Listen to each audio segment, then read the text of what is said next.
For the third time this season alone, she is putting up 25.7 points per game, shooting 53.7% from the field, dishing out 9 assists per game, and grabbing 5 rebounds.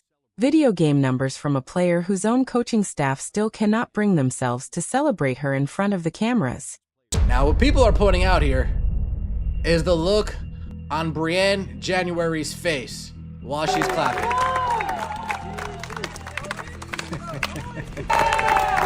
It's the damn it. Who was standing right there, who saw every face in that room, who has been watching this coaching staff's reaction to her success all season, saw it too. And this time, according to sources inside the Indiana Fever organization, she did not stay quiet about it. Eastern Conference Player of the Week, leading the league in points created, first in points per minute, second in assists per game, and in the middle of an MVP campaign that is narrowing into a two-player race.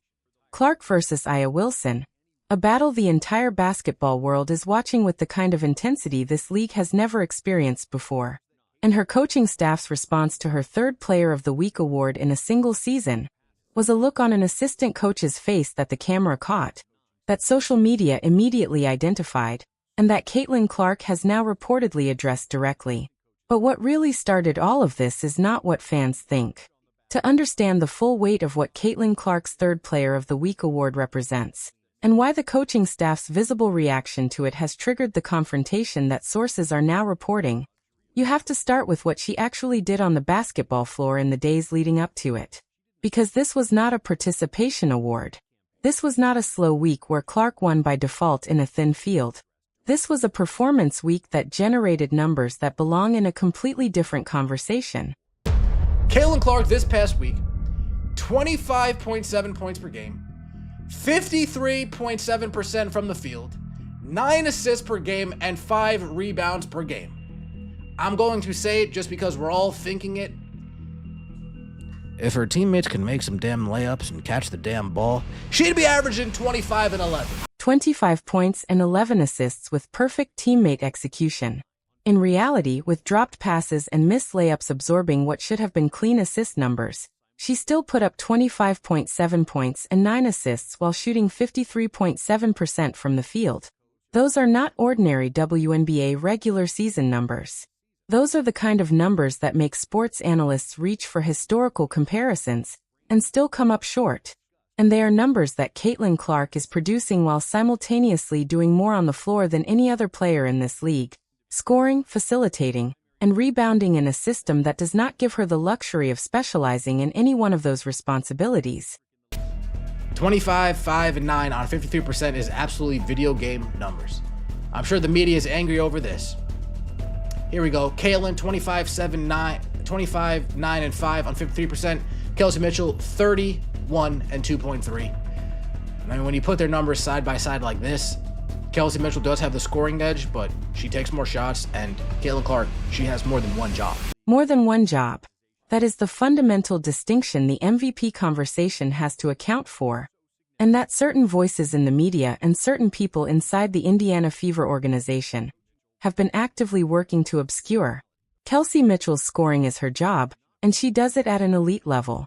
31 points per game is a remarkable number, but she takes more shots to get there, and she does not facilitate.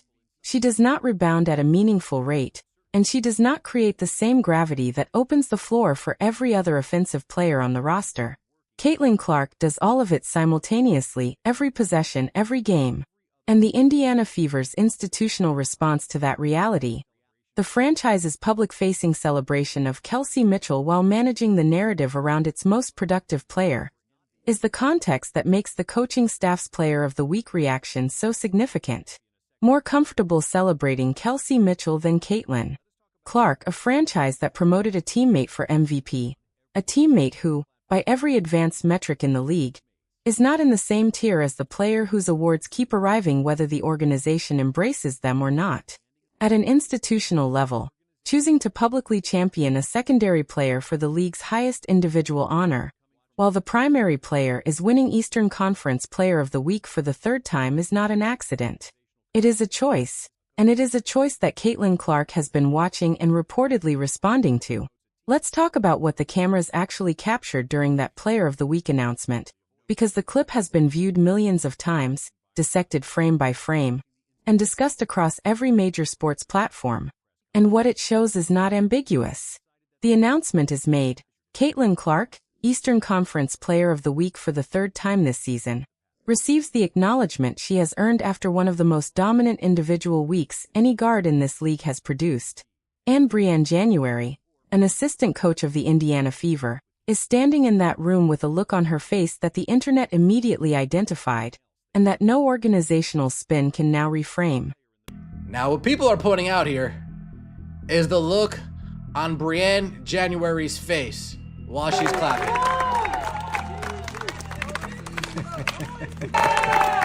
It's the damn it. Kelsey, man, I tried my hardest to get Kelsey. I tried my hardest for Kelsey Mitchell. Damn. Folks, you take a look at the close-up of, oh man, this ain't a good look. This is. And with this coach in the background, turning back saying, damn, you can't even clap. Coach looking around, man, you can't even be happy for her, huh? Brianne January is just thinking, all right, how do I get it to be Kelsey next week? How do I get it to be Kelsey next week? That is the read. And it is not a read coming from anonymous social media accounts or fringe commentators. It is a read coming from people who have been watching this coaching staff's relationship with Caitlin Clark all season, tracking the substitution patterns, the press conference language, the organizational communication choices, and recognizing the look on January's face as consistent with everything else they have documented. A coaching staff that pulls Clark at the peak of her rhythm, that finds language for every player in the building at the podium except the one who just delivered the historic performance, that promotes a teammate for MVP while their franchise player wins individual awards in clusters. And now, caught on camera, a face that communicates something the words have been carefully avoiding. The confrontation that sources are reporting did not come from nowhere. It came from a player who has been processing this environment all season, watching the decisions, watching the faces, and watching the institutional choices that communicate organizational priorities more clearly than any press conference statement ever could. And after the third Player of the Week award, after the camera caught what it caught, she decided that the time for quiet private assessment had passed. Clark has always been measured in her public responses. She does not go to the podium and name what is being done to her. She does not take to social media to document the pattern. She has maintained, with remarkable discipline, the public composure of someone who is absorbing everything and waiting for the right moment. The right moment arrived when she walked into that Indiana Fever facility and addressed Stephanie White directly. Their plan is not working. CC is getting MVP. Can't even hide it anymore. Cannot hide it anymore. That is the moment the confrontation became inevitable, because when the camera catches what the coaching staff cannot control, when the face says what the press conference language has been carefully avoiding, the player standing in that room watching it happen is no longer operating on assumption or interpretation. She is operating on documented evidence. And Caitlin Clark, who has been building a documented record of this coaching staff's relationship with her success all season, walked it directly to Stephanie White's office. Now, what specifically was said during that confrontation is something sources have characterized, but it has not been confirmed on the record. What has been confirmed is the context that made it unavoidable. The Player of the Week announcement, the coaching staff's visible reaction, the franchise's simultaneous decision to promote Kelsey Mitchell for MVP, and the pattern of organizational silence around Clark's individual achievements that contrasts so sharply with the enthusiasm for celebrating other players on the same roster. All of it arrived in the same week, all of it visible, and all of it documented. And Clark, who has $28 million in Nike money, a 3-time Player of the Week award, and the statistical case for the MVP of this league already built into the advanced metrics, walked into that room with everything the camera captured and essentially said, I saw it. I know what it means, and I am not going to pretend otherwise. Build around Clark, partner with Clark. That is what the franchise should be doing.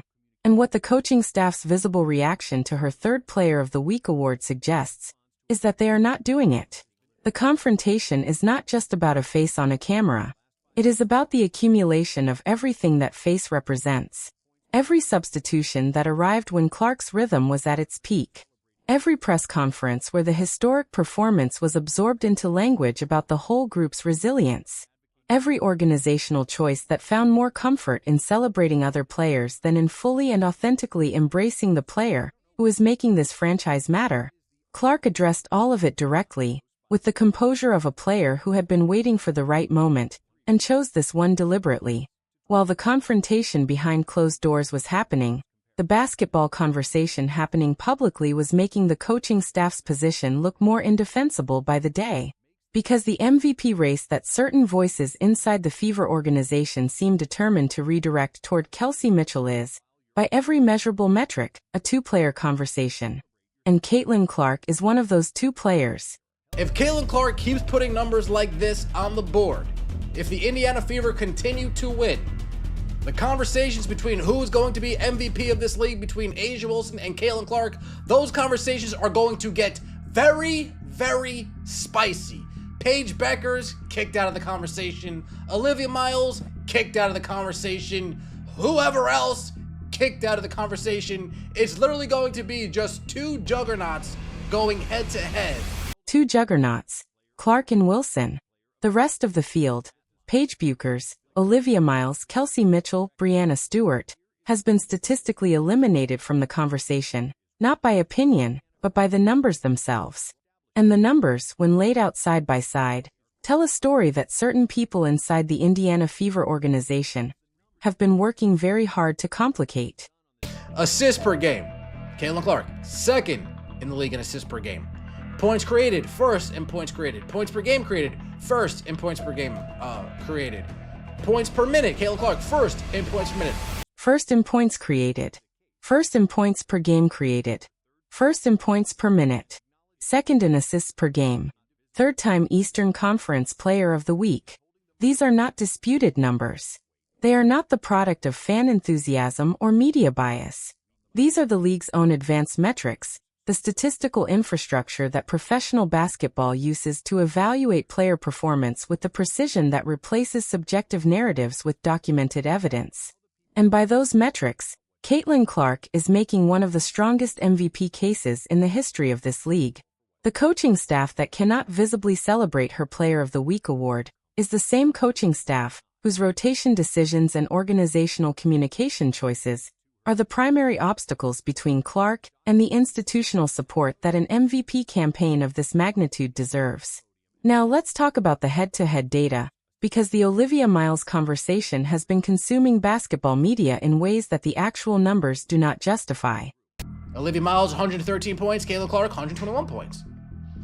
Olivia Miles, 28 assists. Caitlin Clark, 45 assists. Olivia Miles, 1.33 points per shot. CC, 1.78 points per shot. So with all this conversation of Olivia Miles, did she prove that she's a better player than Caitlin Clark? I don't know what game everybody's watching. I don't know what game everybody's watching. That is the honest response to a media conversation that has been elevating Olivia Miles, a talented rookie whose head-to-head numbers over the last 5 games against Clark are not close by any meaningful metric to supporting an MVP discussion that the statistical record does not justify. 1.78 points per shot for Clark, 1.33 for Miles, 45 assists to 28, 121 points to 113. These are not close comparisons. And the coaching staff's institutional preference for celebrating Kelsey Mitchell, who by the advanced metrics has an even weaker case than Miles when placed alongside Clark's full contribution profile, makes the confrontation that Clark reportedly initiated not just understandable, but necessary. Because if the coaching staff is not going to advocate for their best player within the organization, the player has to advocate for herself. The media, well, we know who the media favors when it's a conversation between those two.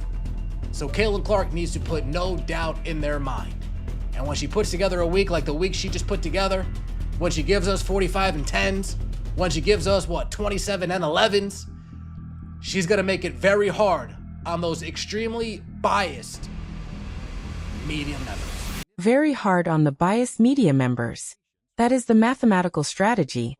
Put up numbers so dominant, so consistent, and so historically significant that the subjective bias of certain media voices cannot override the objective weight of the documented record.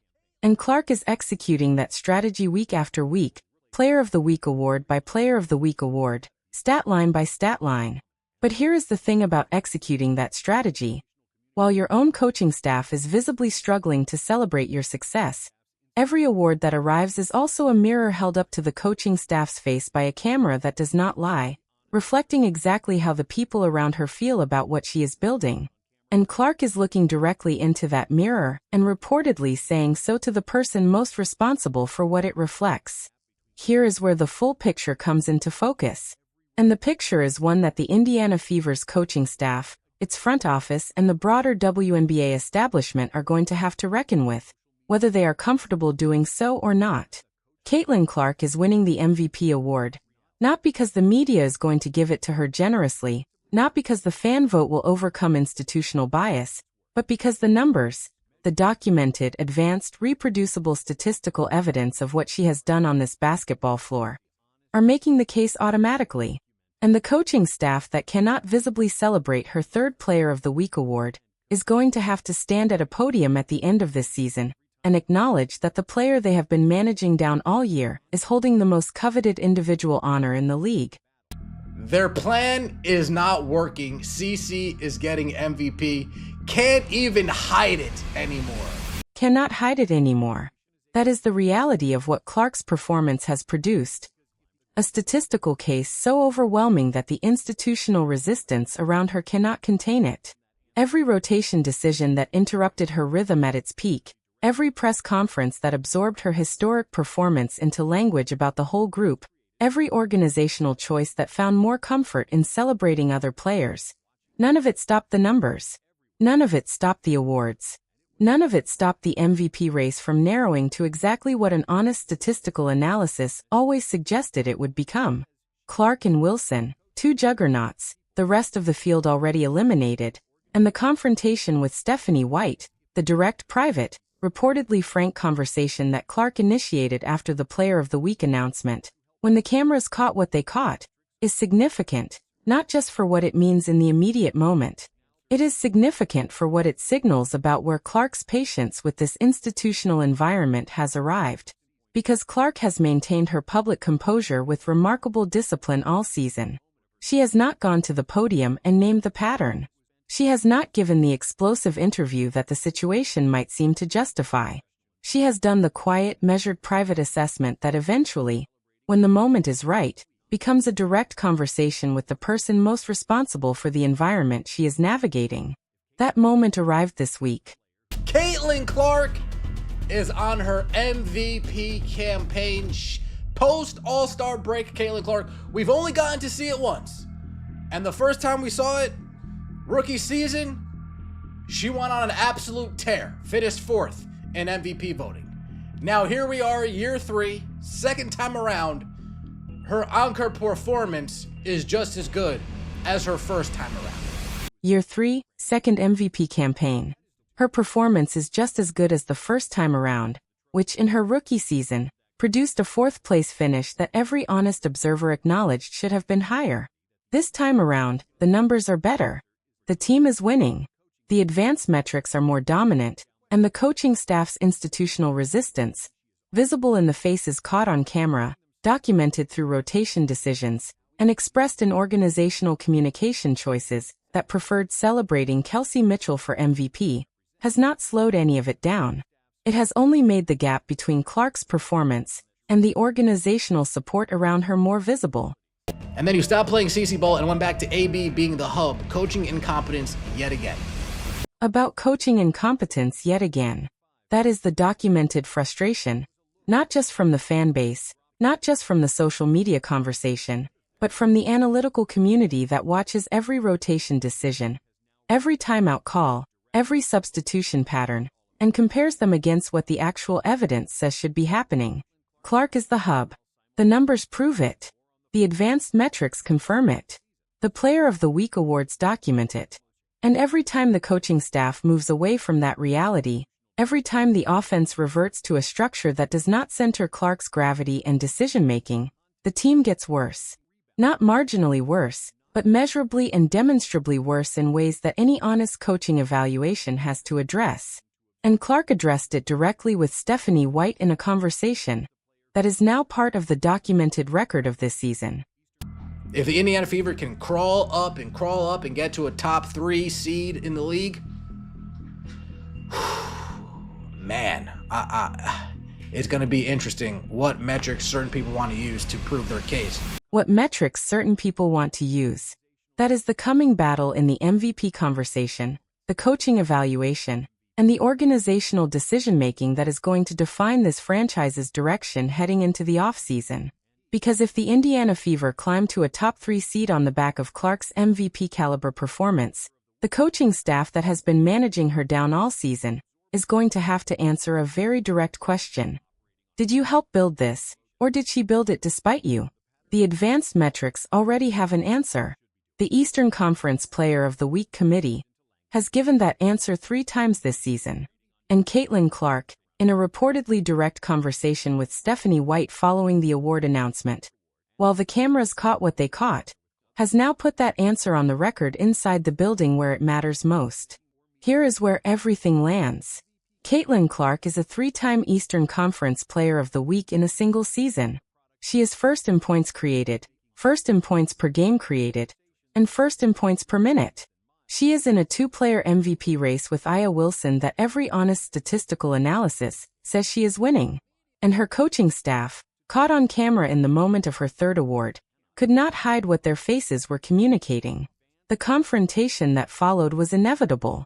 It was earned. And it was the action of a player who has spent an entire season watching her excellence acknowledged everywhere, except inside the building where the people responsible for her professional environment work every day. Best point guard in the league. Yeah, that I don't think it's even a question. I don't even think that's going to be a question. If you ladies don't speak up, you're literally working yourselves out of a job. Working yourselves out of a job.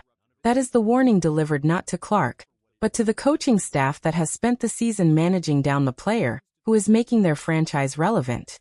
Because here is the institutional reality that the Indiana Fever front office has to confront heading into the offseason. If Caitlin Clark wins the MVP, and the numbers say she is on that trajectory, the question the organization has to answer is not whether to celebrate it. The question is whether the coaching staff that made celebrating her 3rd Player of the Week award visibly uncomfortable is the right staff to be standing next to her when she holds the trophy. Clark has already answered that question for herself. She walked into Stephanie White's office and said it directly. The front office now has to decide if they heard her.